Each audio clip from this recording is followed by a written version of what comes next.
दोस्तों, आपने एक वाक्य सुना होगा, गरीब पैदा होना बुरी बात नहीं, लेकिन गरीब मर जाना सबसे बुरी बात है। इसी विचार से प्रेरित रमेश बचपन से ही पढ़ाई में और उन सभी चीज़ों में जी जान से मेहनत करता था जिनकी वजह से वो ज़्यादा पैसे कमा पाए। उसने अपना पूरा बचपन गरीबी और आवश्यक चीज़ों की कमी में गुजारा था, लेकिन वो हार मानने वालों में से नहीं था। अगर सही दिशा में मेहनत की जाए तो मेहनत रंग जरूर लाती है।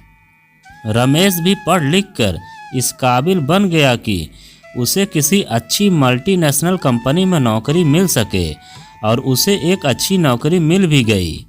रमेश ने एक एक करके अपने सपने पूरे करने का सफ़र शुरू किया। पहले छोटे छोटे सपने पूरे किए, फिर सही उम्र होने की वजह से शादी कर ली। अगले ही साल एक सुंदर बच्चे का बाप भी बन गया, लेकिन इन सब में उसके सपने पूरे करने का सफ़र रुक गया। उसे इस बात का कोई मलाल नहीं था, लेकिन बचपन से लेकर जवानी तक उसका एक बहुत बड़ा सपना एक अच्छी कार लेने का था। वह हमेशा उसके दिमाग में चलता रहता था।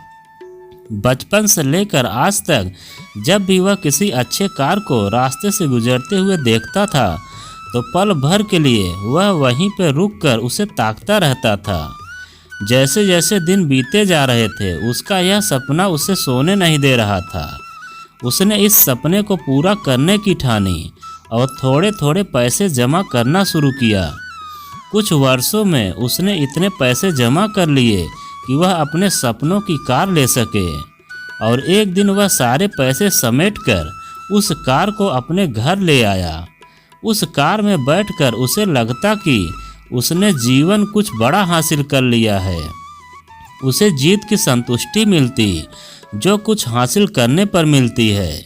वो जितना प्यार अपने 5 साल के बेटे के साथ करता, उतना ही प्यार अपनी कार से भी करता था। हर दिन खुद अपने हाथों से कार को धोता और उसके पार्ट को अच्छे से चेक करता। एक दिन वो अपनी कार को धो रहा था, साथ में उसके 5 साल का बेटा भी कार के आगे पीछे खेल रहा था।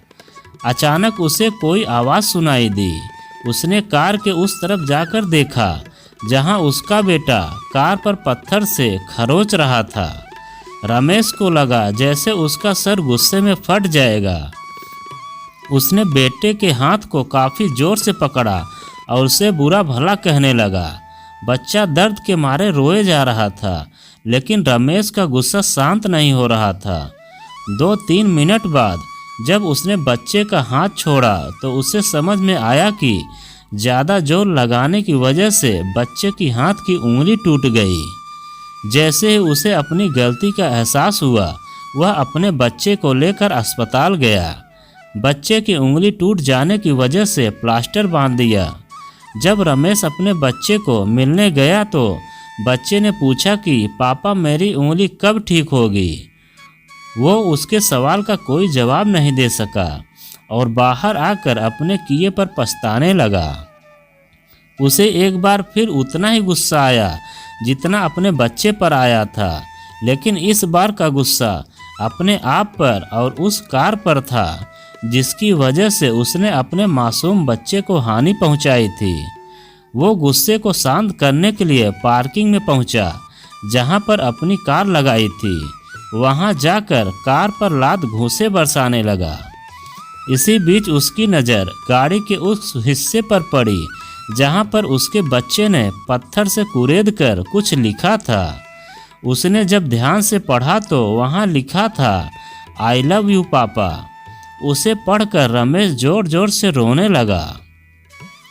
तो फ्रेंड्स, आपको क्या लगता है, यह कहानी सिर्फ रमेश की है? क्या आपको नहीं लगता कि यह कहानी हम में से एक हर की है? हम भी तो जीवन भर यही करते आए हैं। हम जीवन भर उन चीज़ों के पीछे भागते हैं जिनकी हमें चाहत है, चाहे वह हमारे लिए इतने महत्वपूर्ण ना हो। और ऐसी चीज़ों के लिए हम अपने जीवन की उन महत्वपूर्ण चीज़ों को नज़रअंदाज कर देते हैं जो हमें आशीर्वाद के रूप में मिली होती है, और कितना भी पैसा खर्च करने से वो हमें कभी वापस नहीं मिलती है। तो दोस्तों यह कहानी आपको कैसी लगी कमेंट में लिखकर हमें ज़रूर बताएं। और आप अगर हमारे चैनल पर नए हो तो प्लीज़ चैनल को सब्सक्राइब करें और वीडियो को लाइक ज़रूर करें।